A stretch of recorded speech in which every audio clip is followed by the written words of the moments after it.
fundamental theorem of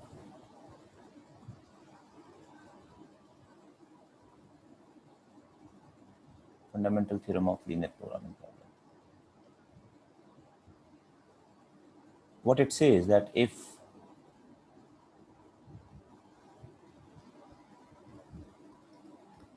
the feasible region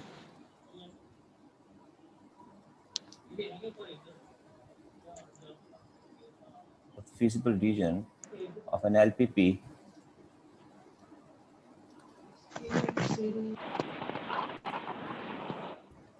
is closed and bounded,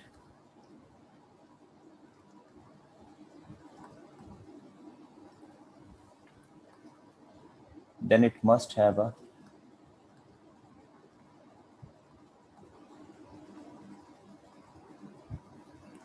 optimal solution.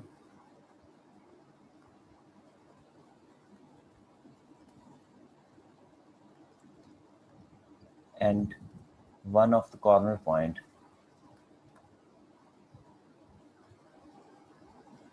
will be optimal.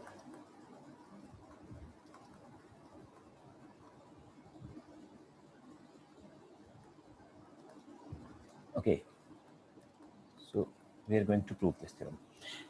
So what fundamental theorem says that if the feasible region of an LPP is closed and bounded, then it must have an optimal solution. And in that case, one of the corner point will be optimal.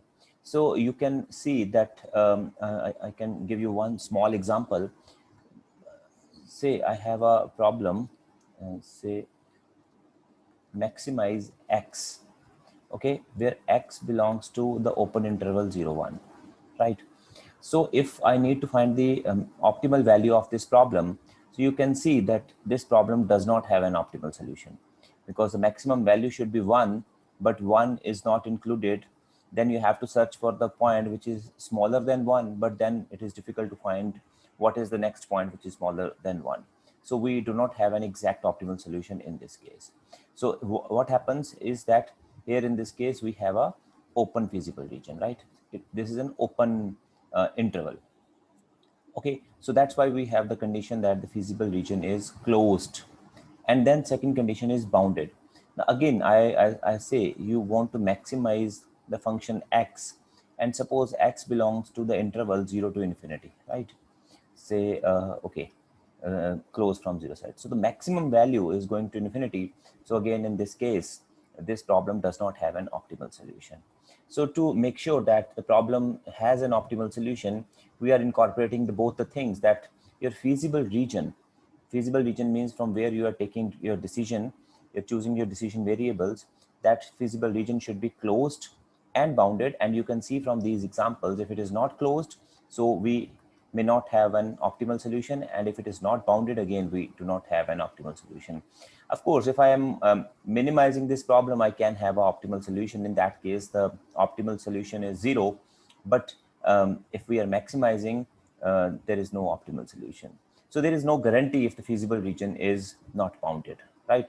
Closed and bounded. Okay. So, so that's what our basic assumption is, that feasible region is closed and bounded, and you are optimizing a continuous function because linear functions are continuous function. So it will certainly attain an optimal solution. Okay.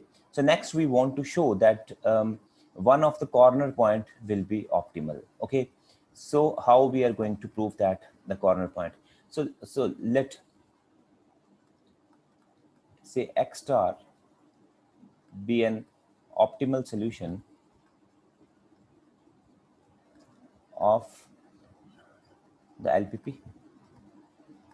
Okay, suppose for the reference, I am considering this LPP maximizing C transpose X subject to the constraints AX equal to B, X greater than or equal to 0. Okay, so this is my LPP.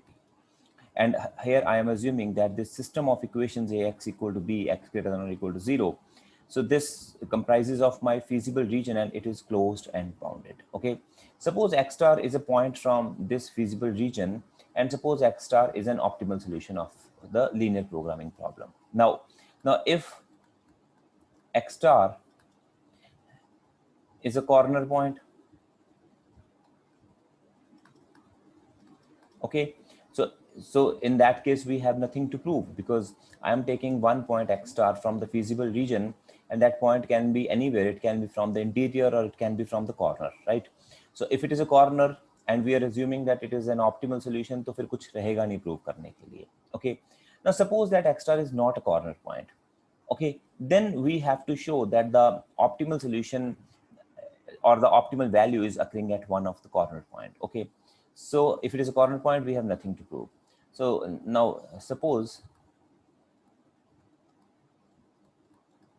x star is not a corner point.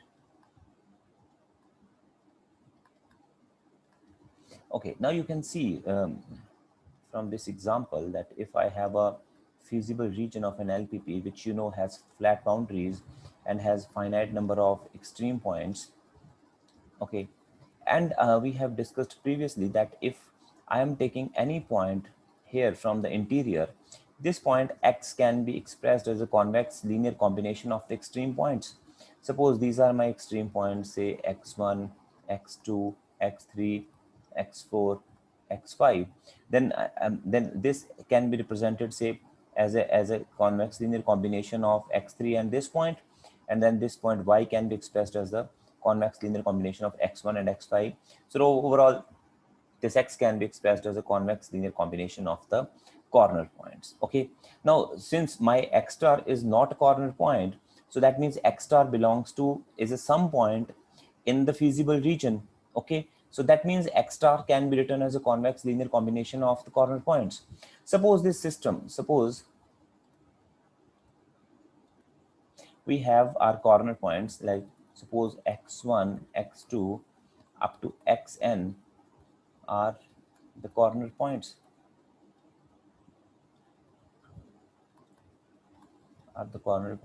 of the feasible region.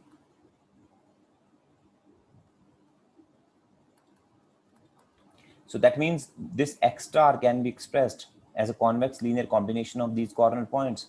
So that means we can write x star as what? Alpha 1 x1 plus alpha 2 x2 up to alpha n xn, with the condition that alpha 1 plus alpha 2 up to alpha n equal to 1, and alpha 1, alpha 2, alpha 3, and so on, alpha n are all greater than or equal to 0. Okay, because x star is not a corner point, so x star can be expressed as a convex linear combination of these corner points. So we have this expression. Okay, so now we have our objective function as C transpose X. So let us do one thing, that we evaluate the objective function value at all the corner points. Okay, so let us evaluate all the objective function values. So what I do, I evaluate C transpose X1, and then I calculate C transpose X2. I calculate all the values at my corner points. Okay, so these values are given by C transpose X1, C transpose X2 up to C transpose Xn, right? Now what I do, I take the maximum of this value. Okay, so what I have is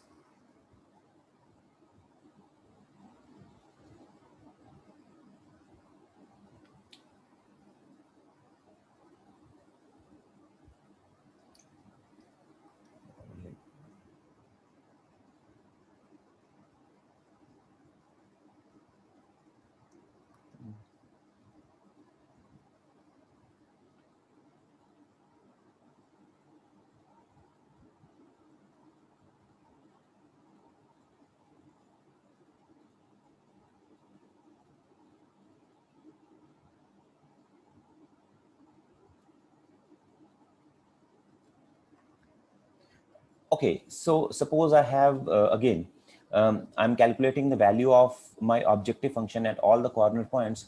So C transpose X1 is the objective function value at first corner point. This is at second corner point. This is at nth corner point. So what I do, I take the maximum of all these values, because as I'm telling you, I have only a finite number of corner points. Say in this case, I have 5 corner points, right? So I calculate the value of objective function at this point, at this point, at this point, at this point, at this point. Because this is finite quantity, So out of these finite numbers, I take the maximum one. Suppose the maximum is occurring at, suppose it is C transpose xk. And this k is what? For some k in what? 1 to n. So what is this? It means you are taking the maximum of, you are calculating the value of objective function at corner points, and then you are taking the maximum. So maximum will occur at one of these values. Suppose it is occurring at the kth one. So where k belongs to one from these n corner points, right? So now we are going to calculate the objective function value at my point x star. So what is the objective function value at C transpose x star? So previously we know that x star is a convex linear combination of my corner points x1, x2, xn. So this can be expressed as C transpose what? Alpha 1 x1 plus alpha 2 x2 up to alpha n xn. So objective function value at the point x star is C transpose x star. So further on solving, I can put this value is equal to this one. Again, this product is distributive over this addition. So I can write it as C transpose alpha 1 x1 plus C transpose alpha 2 x2 up to C transpose alpha n xn. Okay. Now this value is equal to what? This is alpha 1 times C transpose x1 plus alpha 2 times C transpose x2 plus up to alpha n times what? C transpose xn. Okay. Now you note one point, that the maximum of all these values equal to C transpose x1. So that means my C transpose say x1 is less than or equal to what? C transpose xk, because xk is the maximum value. Suppose I have a value here at 1, 2, 3, 4, 5. So all the values are less than or equal to 5. So first has the value less than or equal to fifth extreme point. Second one has lesser than or equal to this, and so on. Similarly, I have C transpose x2 is less than or equal to C transpose xk, and so on. Xn is less than or equal to C transpose xn. Okay, so individually, each of this value is either less than or equal to, sorry, xk from the kth one. Okay, now if I multiply this with alpha 1, because alpha 1 is a non-negative quantity, this is also less than or equal to alpha 1. If I multiply this with alpha 2, so this is less than or equal to alpha 2, and so on. Alpha n is less than or equal to alpha n. This inequality will hold because alpha i's are all non-negative quantities. Now if I add them up, so if I add them up, so what is my left hand side? Left hand side will be alpha 1 C transpose x1 plus alpha 2 C transpose x2 up to alpha n C transpose xn. So alpha 1 C transpose x1 plus alpha 2 C transpose x2 plus alpha 3 C transpose x3 up to so on what? Alpha n C transpose xn. What is this quantity? This is the same quantity which we are having here. And this is less than or equal to what? This is less than or equal to what? This is less than C transpose xk times what? Alpha 1 plus alpha 2 up to alpha n. So that means this quantity is less than or equal to what? This is less than or equal to what? Alpha 1 plus alpha 2 up to alpha n times C transpose xk. Okay, but we know that alpha 1 plus alpha 2 plus alpha then n is equal to 1. So this is equal to what? This is equal to C transpose xk. So that means we have a relation that C transpose x star is less than or equal to C transpose xk. Okay, I have one relation. Okay, but but x star is an optimal solution of LPP, as we assumed in the first statement that this is an optimal solution.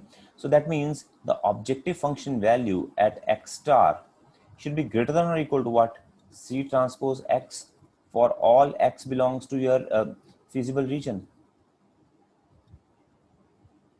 which I say S. Okay, so in particular, if if C transpose X star is greater than or equal to C transpose X for every X, so in particular, this value is also greater than or equal to C transpose XK also, because this is an optimal solution. This value should be larger or more than every point of the feasible region. So it should also be more than or at least equal to this point xk. So if I have one equation here and the second equation here, and if I compare these two equations, what I get C transpose X star is equal to what? It is C transpose xk. So that means what? That means the optimal value, because X star was my optimal solution. So the optimal value obtained, or the value obtained at the point X star, is same as the value obtained at one of the corner point, right? So that means if X star is my optimal solution, so that the same value is also obtained at one of the corner points.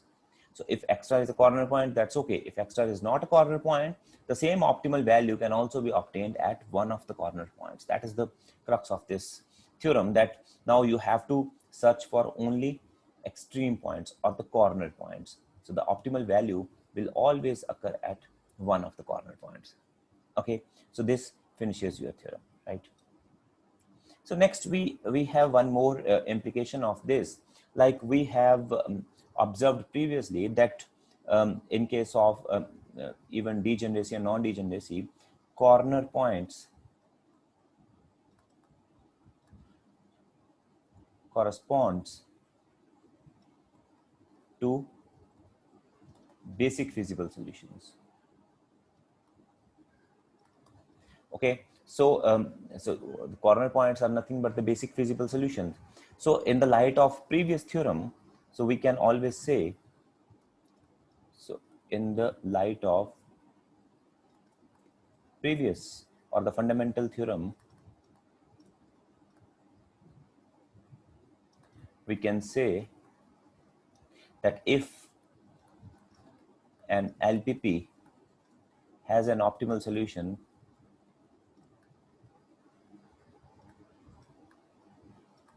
then one of the basic feasible solution must be optimal. So this is what we wanted to prove, right? Because we can calculate the corner points in the two-dimensional setting. We can see those corner points, but then we will able to evaluate that these corner points are nothing but these are my they correspond to what? My basic feasible solutions, and I know how to calculate my basic feasible solutions. So out of all, so what we have to do, that means we just calculate the basic feasible solutions. Okay, because they are finite in number, as the corner points are finite in number, right? So you calculate all the basic feasible solutions, and out of all these finite quantity, one of them will be optimal by virtue of the fundamental theorem. Okay, so what we do, we calculate all basic feasible solutions and take the maximum of all the basic feasible solution. So you have a optimal solution in case your LPP is a maximization problem. Okay, so that means our story is finished here, because we know how to calculate the basic feasible solution. But now I want to highlight some more issues, that the things are not over here, because calculating basic feasible solutions is a very challenging task. Okay, let us discuss one example here. So example, very important example here. Suppose suppose I have a system or a linear programming problem with say 100 constraints and 200 variables. So by virtue of previous theorems, what I'm saying is that I just have to calculate the basic feasible solutions. So we can see if there are n variables and m constraints, so total number of possible number of basic feasible solutions are what? They are NCM, right? Okay, since in this case you can see it is double the number of constraints, so let us calculate the quantity 2NCN. So you can see 2n(cn) is nothing but it is 2n factorial over n factorial into n factorial. So this is what it is, 2n into 2n minus 1 into 2n minus 2 up to what, 2n minus what, n minus 1, and then 2n minus n is what, n factorial divided by n factorial into n factorial. So I can cancel 1 n factorial. And from each of the quantity here, you can see I can take 2 outside from this number. I can take 2 outside from here. So individually, we can observe that each of the number is greater than 2. Each of this quantity is actually greater than 2. So if I take 2 common, so I can see this number is actually greater than 2 into n factorial by n factorial. So 2 to the power n, because I'm taking 2 from each of the factors which are n in number. So I'm taking 2 outside. So this quantity is actually more than 2 to the power n into n factorial by n factorial. So approximately I can say that this is, say, to be on safe side, suppose this is approximated to the uh, um, by 2 to the power n. Okay. So if I come to my original problem with 100 constraints and 200 variables, then how many basic solutions I will have to calculate? So this will be 200c 100. So approximately this is what, this is 2 to the power 100. Okay, suppose your computer is very fast and probably you are working with the supercomputer. So suppose in 1 second you are calculating 2 to the power 25 basic physical solutions. Okay, which is very large quantity. Okay, let us for the time being suppose that you are working with a very efficient computer that in 1 second it is capable of calculating 2 to the power 25 basic feasible solutions. Okay, what we want to do, we want to calculate all the basic feasible solutions, and out of all we are going to calculate the one which is giving me the maximum value. So that's how my purpose and my LPP is solved. But let us see what is the challenge here. So that means if in 1 second it is calculating this much basic feasible solutions, then in 2 to the power 25 seconds, it is going to calculate how many? 2 to the power 50 basic feasible solutions. Okay. So you can see that this 2 to the power 25 seconds is approximately equal to 1 year. Okay. So that means 2 to the power 50 years, I'm going to calculate what? 2 to the power 100 basic physical solutions. Okay, and 2 to the power 50 years is actually more than the age of universe. So that means in a small problem where I am having only 100 constraints and 200 variables, so if I, by virtue of my fundamental theorem, which says that you calculate only corner points, or in other words, you calculate only basic feasible solutions, and out of those basic feasible solutions, you will certainly get your optimal solution. So what we are doing, we started calculating all the basic feasible solutions in this problem, but then we figured out if there are 200 variables and 100 constraints, this problem is not solvable in your lifetime. But this is a very small problem, not a very large problem, because in real life there can be much larger number of variables. So that we cannot solve this problem because we have a very strong result that one of the basic feasible solution is optimal, but that is also true, we cannot calculate all the basic feasible solutions.